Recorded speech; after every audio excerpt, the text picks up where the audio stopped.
Assalamualaikum warahmatullahi wabarakatuh. Pemirsa, jumpa lagi bersama saya, Ray Happyeni, host Tribun Sumsel. Dalam kesempatan ini, kita akan membawakan program Tamu Tribun dengan tamu yang pastinya istimewa, yaitu Bapak M. Irman, SSTP MSI, Kepala Dinas Pariwisata Palembang. Selamat datang di Geraha Tribun, Pak Irman. Terima kasih Bu sudah mengundang kami. Assalamualaikum warahmatullahi wabarakatuh, rekan-rekan semua. Waalaikumsalam warahmatullahi wabarakatuh. Nah, pemirsa, kita akan membahas tentang program dari Pemkot Palembang menjadikan Kolonel Atmo sebagai kawasan pedestrian di Kota Palembang. Nah, sebelum kita masuk lebih detail tentang kawasan pedestrian di Kolonel Atmo ini, kita mau kenalan dulu nih sama Pak Irman. Jadi boleh dong Pak share karirnya dari awal hingga sekarang menjadi Kepala Dinas Pariwisata Palembang. Silakan Pak. Ya, makasih Bu Yeni. Mengawali karir saya di pemerintah Kota Palembang. Jadi waktu tahun 2025 saya lulus STPDN atau IPDN sekarang. Kemudian bertugas di Kecamatan Ilir Barat 1 sampai 2013 ya. Ya, di situ ada pernah jadi lurah, pernah juga jadi kasih di Kecamatan Ilir Barat 1. Lalu 2013 saya jadi sekcam di Sematang Borang. Ya. Kemudian sampai 2017, 2016 dianggap jadi camat di Sematang Borang. Berpindah-pindah juga ya sampai ke 3 kecamatan waktu itu. Sematang Borang, pindah ke Kemuning, Kecamatan Ilir Timur 2 terakhir. Jadi kemarin diamanahkan sebagai Sekdin di Dinas Pariwisata, jabatan definitifnya, sekaligus sebagai pelaksana tugas Kepala Dinas Pariwisata Kota Palembang terhitung pada 25 September 2025 yang lalu. Jadi kalau sampai sekarang mungkin 3 bulan lebih lah kurang lebih. Oh ya udah lumayan lah 3 bulan. Itu udah lolos tuh kalau kerja. Iya, amin. Mudah-mudahan 3 bulan percobaan udah lolos. Tapi pengalamannya udah banyak tuh, udah keliling Palembang ya sebagai dari awal di kelurahan, ya. Terus kecamatan. Jadi udah menguasai lah Palembang ini. Insya Allah. Nah, Pak Irman dengan pengalaman yang udah keliling Palembang itu tugasnya. Masih terus belajar juga. Ya. Kita masuk nih, Pak Irman udah menjadi Kepala Dinas Pariwisata Kota Palembang. Mungkin kita bedah dulu, apa saja potensi wisata di Palembang ini? Oh iya. Sebenarnya ya, melihat topografi, kondisi geografi juga untuk di Kota Palembang, kita punya Sungai Musi yang menjadi salah satu potensi wisata alam di Kota Palembang ya. Yang mana kita lihat beberapa titik destinasi wisata juga itu berada di tepian Sungai Musi, ya, seperti pelataran Plaza Benteng Kutub Besar, kemudian juga ada di Kampung Kapiten, ada juga beberapa kampung kreatif atau kampung wisata yang kita usulkan berada di tepian Sungai Musi. Selain itu, wisata heritage sejarah juga menjadi potensi untuk bisa dapat kita kembangkan sebagai salah satu daya tarik wisata di Kota Palembang. Yang paling utama adalah Kota Palembang sebagai kota kuliner juga. Masyarakat banyak mengenal bahwa banyak sekali kuliner khas Kota Palembang yang menjadi andalan, juga menjadi carian, incaran ya buat wisatawan, buat masyarakat luar Kota Palembang datang ke Kota Palembang sekedar hanya untuk kulineran atau wisata kuliner seperti itu. Jadi sebagai kota kuliner ini salah satu potensi ya buat Kota Palembang harus kita akui dan kita kembangkan biar Kota Palembang lebih banyak dikenal dan dikunjungi oleh para wisatawan. Iya. Kota Palembang ini kota tertua di Indonesia ya. Itu udah jadi modal banget ya. Seperti kita lihat kota-kota lain itu ada wisata kota tua yang sangat populer ya. Sangat populer tidak hanya bagi yang udah kunjungin, tapi memang secara di medsos pun luar biasa ya. Misalnya ada kota tua di Jakarta. Nah, Palembang lebih tua dari Jakarta, insya Allah. Nah, mungkin sebelum kita masuk lagi ke topik yang tadi akan ada kawasan pedestrian, kita bedah juga apa upaya dari Pemkot Palembang turunannya langsung ke Dinas Pariwisata untuk supaya potensi-potensi wisata di Palembang ini bisa lebih dikenal lagi dan lebih banyak lagi menyerap wisatawan. Oh iya. Sesuai dengan program unggulan Bapak Ratu Dewa Prima Salab juga Bu ya. Salah satunya itu Palembang Blaga. Ya. Artinya kita terus berbenah untuk wajah kota Palembang, dan kita mengembangkan beberapa titik destinasi wisata unggulan di kota Palembang. Seperti halnya sekarang kita sedang melakukan revitalisasi terhadap pelataran BKB, kemudian juga ada rencana untuk mengembangkan beberapa titik destinasi wisata lainnya. Namun dalam hal ini seperti yang Bu Yeni sampaikan, ada kota tua gitu ya. Ada juga potensi-potensi seperti di Skana Keringin itu ya, bisa dikembangkan menjadi kota tua. Dan saya sudah berkoordinasi dengan Bapeda Kota Palembang. Memang ada rencana dalam master plan-nya itu untuk pengembangan satu kawasan heritage di situ yang menjadi satu kawasan destinasi terpadu, katakanlah ada pelataran Benteng Kutha Besar, kemudian ada di situ Museum Sultan Mahmud Badarudin II, kemudian ada Monpera, ada kantor wali kota, ada jembatan Ampera, kemudian juga ada Skana Kiringin yang mungkin bisa akan terintegrasi menjadi satu kawasan destinasi wisata heritage yang punya sejarah juga ya.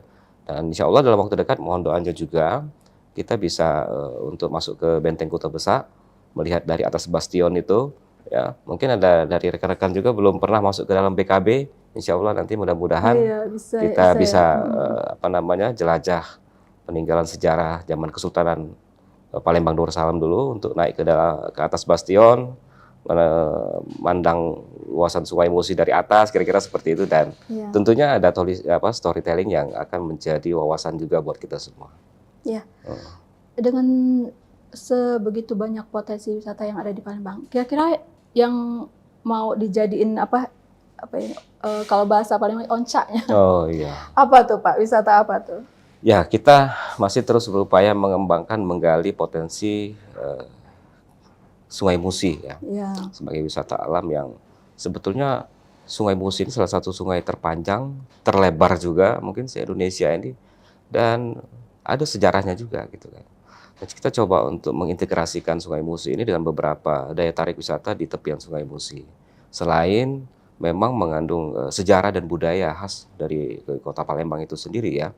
Dari zaman Kerajaan Sriwijaya, kemudian bergeser ke Kesultanan Palembang Darussalam ya.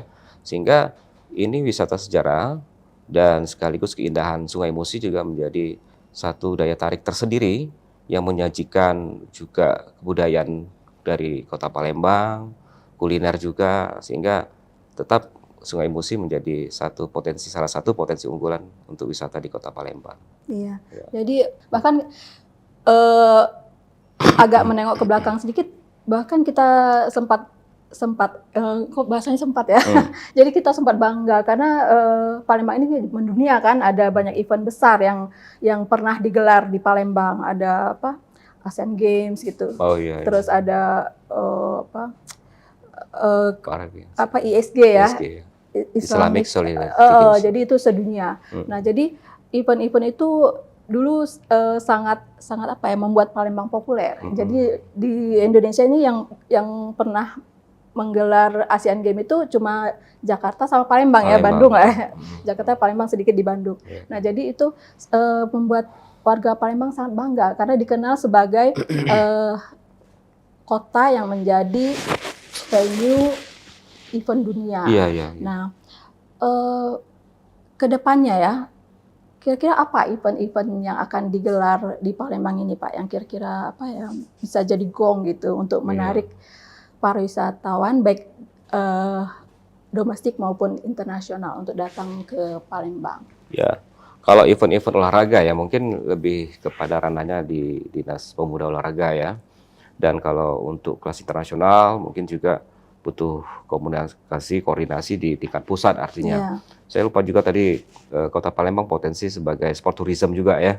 Sebagai kota yang punya fasilitas olahraga yang paling lengkap juga bisa dikatakan seperti itu dan berstandar internasional bahkan. Ya, tadi disampaikan Bu Yeni juga pernah digelar SEA Games, Asian Games dan Islamic Solidarity Games ya di Jakabaring Sport City Center itu.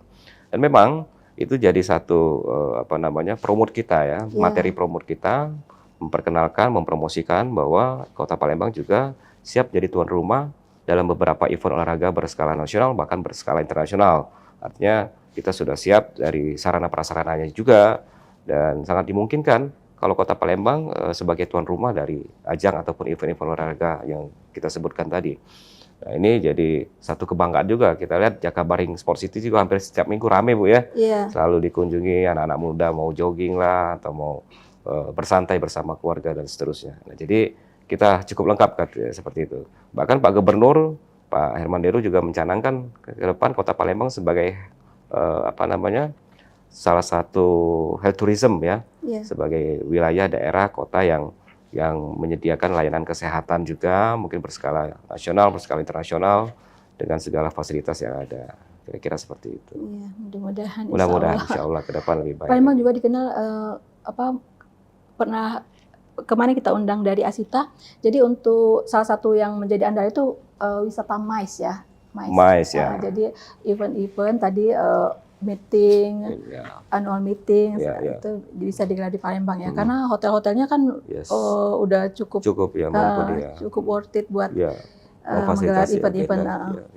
Kurang lebih seperti itu. Ya, betul. Nah, mungkin ada nggak target, bisa nggak disebut angkanya, misalnya target wisatawan untuk datang ke Palembang di tahun 2026 ini? Ya, kemarin kita kan sudah launching kalender event untuk 2026 ya. CEO di 2025 yang lalu. Kita susun beberapa agenda event sepanjang tahun 2026. Kurang lebih ada 300 event ya. Oh, banyak sekali banyak ya. 135 event apa 300.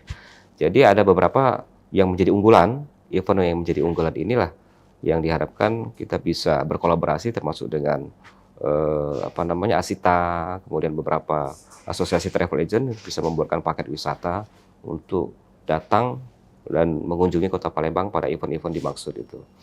Nah, jadi target kunjungan terus bertambah di 2026 ini, harapannya bisa menembus sampai 3 juta gitu ya. Yang udah tercapai di tahun di tahun 2025 akhir ini ya, di semester terakhir itu sudah menembus 2,3 juta ya dari data yang kami terima berdasarkan konsultan pariwisata dan pihak imigrasi juga ya. Jadi untuk wisatawan mancanegara kita bekerja sama dengan pihak imigrasi, kemudian dari beberapa hotel, dilihat dari beberapa tingkat hunian hotel, dan satu memang kelemahan juga kita untuk beberapa titik destinasi itu tidak menerapkan sistem tiketing ya, sehingga tidak bisa menghitung secara valid ya. Misalkan orang ke BKB, misalkan orang ke beberapa titik wisata yang memang secara free ya bisa datang itu.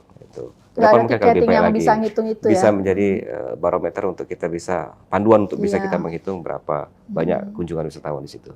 Namun saya yakin di 2026 ya, dengan dukungan juga dari beberapa stakeholder termasuk media dalam hal ini untuk mempromotkan beberapa event nanti di 2026 ini, mudah-mudahan target kunjungan wisatawan ini bisa tercapai gitu ya Bu ya. Yang 3 juta itu ya? Mudah-mudahan Insya Allah. Ya, Insya Allah. Kita lihat seperti perahu bila tradisional kemarin cukup meledak juga ya kunjungannya dari beberapa daerah, wisatawan lokal, dan harapannya masyarakat mancanegara juga mengenal event itu untuk bisa datang dan melihat secara langsung perahu bilar tradisional yang akan kita selenggarakan. Iya, Pak Irman, kira-kira kita tuh karena sekarang zamannya medsos, kita kan sering sekali mendengar ada nih wisatawan datang misalnya dari Lampung, dari mana, dapat ini nih kejutan di atas jembatan Ampera. Terus misalnya ketemu sama bisa gimana nyebutnya ya? Terus pas lagi di atas jembatan diminta uang misalnya oleh preman mungkin ya. Nah, terus ada beberapa lagi yang sempat menjadi viral. Nah, itu kayaknya menjadi tantangan ya Pak Irman ya, menjadi tantangan untuk membuat wisata Palembang ini, yaitu antara ini itu menjadi tantangan untuk orang untuk datang ke Palembang, ke tempat-tempat wisata yang viral itu. Nah, bagaimana Dinas Pariwisata mengatasi ini, menjawab tantangan ini? Ya, sebenarnya begini, itu semua memang menjadi tantangan ya buat salah satu tantangan bagi Dinas Pariwisata bagaimana untuk meyakinkan para masyarakat, khususnya di luar Palembang, untuk mau datang ke Kota Palembang bahwa Palembang ini aman, nyaman, dan layak untuk dikunjungi ya. Dengan beberapa kejadian kemarin itu menjadi salah satu tantangan. Tentunya Dinas Pariwisata selalu optimis Iya. untuk bagaimana kita memperkenalkan, mempromotkan Palembang ini selalu layak untuk dikunjungi. Kondisi-kondisi itu sebetulnya bisa saja terjadi di beberapa destinasi wisata di kota-kota Iya, lain ya, iya. bahkan di negara lain. Hanya saja memang dengan kemajuan teknologi informasi sekarang gampang sekali viral gitu ya. Dan upaya yang sudah kita lakukan dengan berkomunikasi, koordinasi dengan OPD lintas sektor sesuai dengan tugas fungsinya masing-masing. Seperti kemarin Dinas Kominfo sudah menambah beberapa titik CCTV gitu ya sebagai untuk antisipasi terjadinya tindak kriminal atau kejahatan. Kemudian juga Satpol PP Kota Palembang juga berupaya untuk melakukan patroli ya secara rutin keliling di beberapa titik destinasi wisata. Termasuk juga dengan pihak kepolisian ya, bagaimana tindak lanjut terhadap para pelaku-pelaku yang tertangkap ini, kemudian bagaimana bentuk tindakan preventif untuk agar tidak terjadi hal-hal yang serupa gitu ya. Jadi kolaborasi dan sinergi dengan beberapa stakeholder inilah yang kita harapkan dapat mencegah mengantisipasi kejadian-kejadian kriminal tadi. Dan yang paling penting adalah bagaimana masyarakat, seluruh masyarakat Kota Palembang ini untuk menyamakan persepsi bahwa sektor pariwisata ini sangat penting. Bisa ada multiplier efeknya terhadap pembangunan, terhadap ekonomi di Kota Palembang ya. Kita lihat mungkin di beberapa daerah, katakanlah pariwisatanya sudah maju. Iya. Itu bisa menjadi salah satu ladang buat masyarakat berwirausaha atau membuka usaha atau apapun yang sifatnya selagi mereka mau dan mampu untuk memberikan layanan kepada wisatawan. Nah, itu dengan cara-cara yang baik seperti itulah yang kita harapkan ya. Jadi sosialisasi dan edukasi terhadap warga masyarakat di Kota Palembang, khususnya di sekitaran titik destinasi wisata, bagaimana mereka ini memiliki sadar wisata, memiliki persepsi yang sama terhadap sektor pariwisata, sehingga ini masyarakat pariwisata bisa maju bersama-sama. Ya. Kira-kira begitu. Oke Pak, jadi optimis lah Pak ya. Tetap harus Optimis optimis, ya tetap harus optimis. Nah kita masuk nih ke Jalan Kolmo ditata menjadi kawasan pedestrian. Dulu kan sebenarnya udah ada di Jalan Sudirman ya, Ya, Bu. Pak ya, di Ya. sekitaran Cinde ya, Ya. Insan Cinde. Nah sekarang bergeser sedikit ke Jalan Kolonel Atmo. Mungkin bisa share ke kita gimana konsep dan tujuan menjadikan kawasan Kolonel Atmo menjadi pedestrian ini, Pak. Ya, jadi berkaca dari pedestrian Sudirman yang lalu ya, Iya. dari tahun 2016 atau 17 kemarin, Iya. sempat berhenti karena COVID-19 pandemi kemarin. Iya. Nah, lalu banyak permintaan dari warga masyarakat ya melalui media sosial juga, termasuk bagaimana kalau itu dibuka kembali. Nah, kita coba alihkan, Pak Wali mengarahkan di Jalan Kolonel Atmo karena di situ selain ruas jalannya cukup lebar gitu kan, dan coba untuk menghidupkan wisata di malam hari di Jalan Kolonel Atmo. Iya. Konsepnya saat ini itu seperti Car Free Night gitu ya. Iya. Tutup di beberapa ruas Jalan Kolonel Atmo, kemudian diisi dengan beberapa atraksi seni budaya, juga menyuguhkan varian kuliner khas Kota Palembang. Tidak hanya itu, varian kuliner kekinian juga mungkin ya. Dan harapannya ini dapat memberikan hiburan dan alternatif wisatawan bagi warga masyarakat Kota Palembang maupun di luar Palembang untuk berwisata malam lah, katakanlah seperti itu, sambil menikmati atraksi-atraksi tadi ya, dan kuliner-kulineran Palembang di sepanjang Kolonel Atmo, kira-kira Ya. begitu. Itu malam Sabtu, malam Setiap Minggu? malam Minggu saja. Hanya satu malam, kita coba start malam Minggu. Rentangnya berapa kilometer itu? Satu kilometer? Kalau berarti kita hitung kemarin kurang lebih 325 meter kurang lebih. Oh, Sepanjang ruas jalan sampai dari depan Bank Sumsel lah ya, Iya. sampai ke simpang lampu merah itu dulu. Jadi nggak boleh Itu ada tahap pertama. nggak boleh ada kendaraan dari situ pas. Ya, mulai dari pukul 18 sampai dengan 22 pukul 10 ya. Pukul 6 sore sampai pukul 10 18 pukul 6 habis maghrib lah ya. Ya, habis maghrib kita coba untuk tutup ruas jalan. Karena memang di situ ada beberapa alternatif juga ya sebenarnya Bu ya. Iya. Ada opsi untuk kalau mau ke sana bisa lewat Sudirman nanti. Iya. Jadi situ ada sama seperti konsep pedestrian sebelumnya, kurang ada lebih seperti itu. apa itu pertunjukan budaya, Iya, terus iya. kulineran. Iya. Seperti itu. Nah, sejauh mana proses untuk menjadikan Kolonial Atmo sebagai pedesaan? Kapan mulai? Ya, sejauh ini baru kita sesuai dengan arahan Pak Wali Kota, Pak Asisten 2 kemarin melakukan rapat koordinasi dengan internal atau lintas OPD dulu ya. Bagaimana mengembangkan konsep ini, menerapkan konsep ini tentunya harus memperhatikan dan mengevaluasi beberapa kelemahan pada saat pedestrian Sudirman kemarin ya. Terutama masalah keamanan, ketertiban, kebersihan, dan juga bagaimana nanti Car Free Night atau Atmo Art Culiners nanti yang akan kita selenggarakan insya Allah setelah Lebaran ya Bu ya. Iya. Dengan persiapan waktu yang ada sekarang bisa terlaksana gitu nantinya. Jadi baru koordinasi internal lintas OPD dengan beberapa komunitas asosiasi dan juga nanti akan komunikasi untuk menyamakan persepsi dengan pemilik ruko, warga sekitar. Harapannya dukungan ini juga ada dari pemilik ruko yang ada di sekitar Kolonial Atmo, ya masyarakat yang mungkin tinggal di sana ataupun yang berusaha di situ, sehingga Car Free Night Atmo Art Kuliner ini bisa dapat terrealisasi di setelah Lebaran nanti. Gitu. Iya. Itu konsepnya nggak? Mereka menyewa atau gimana nanti kalau ada yang buka? Oh, enggak ada menyewa, enggak ada. Cuma kita minta bantu dengan beberapa pihak-pihak BUMN BUMD yang bisa memberikan bantuan tenda ya, untuk minjamkan tenda untuk tenan kuliner atau UMKM yang nanti akan jual kuliner dan souvenir khas Kota Palembang itu. Kalau atraksi-atraksi itu ya mengalir seperti di Sudirman kemarin ya. Ada beberapa titik di depan Pulau Mas untuk main stage-nya, kemudian ada di beberapa titik di bawah lampu penerangan jalan sehingga itu menjadi satu sentra atraksi juga. Ya. Nah, bagaimana dalam hal ini Pemkot bersama Dinas Pariwisata menjamin keamanan dan kenyamanan baik yang punya tenan maupun pengunjung nanti? Iya. Ya memang inilah keamanan ketertiban pasti jadi tantangan utama juga ya.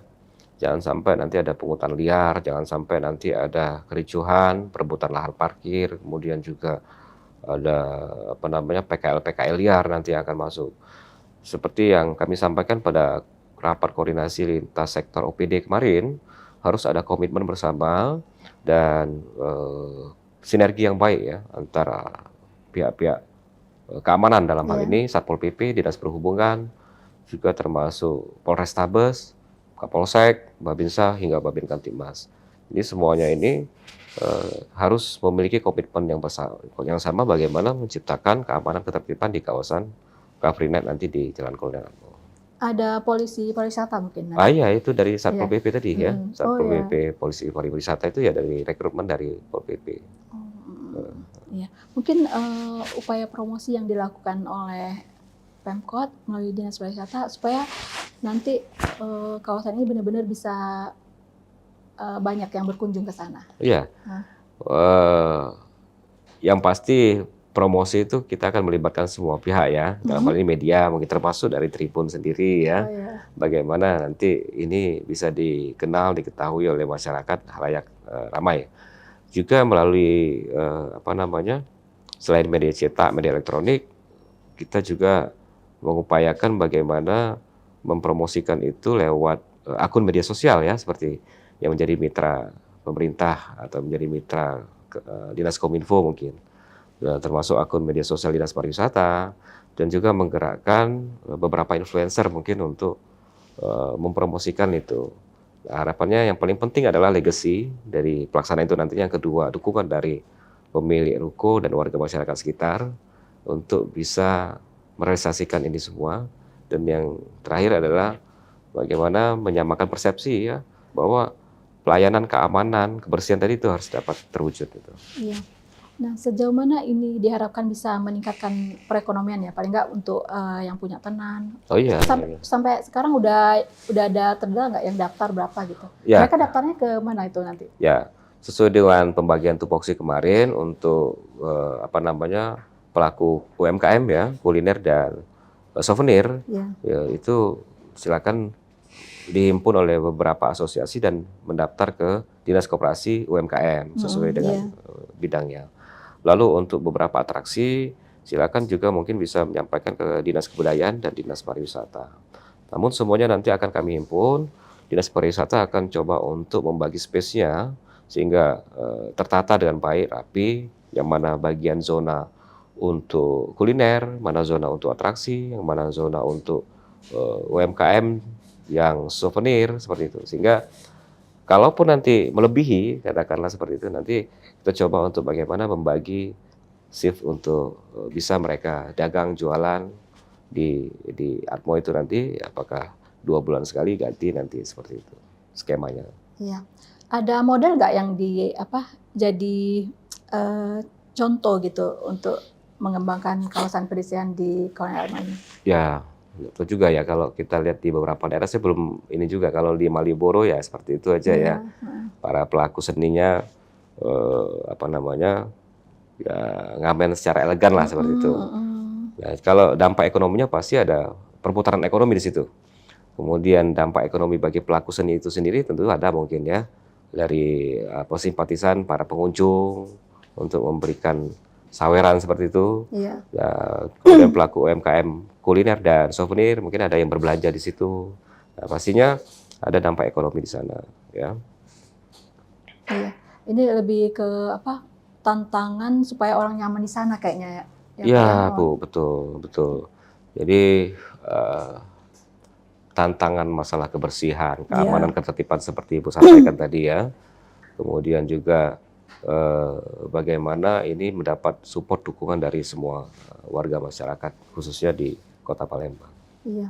Nah itu kan 1 malam ya, 1 malam. Dan kalau berkaca dari melihat dari yang sebelumnya pernah ada di Jalan Sudirman itu memang cukup ramai ya, Artinya malam minggu lah makin hidup lah Palembang ya, dengan adanya kawasan pedestrian itu. Nah jadi tantangannya lebih ke bagaimana pengunjung bisa nyaman. Nah mungkin untuk pengembangan selanjutnya udah ada ini nggak direncanakan oleh Dinas Pariwisata?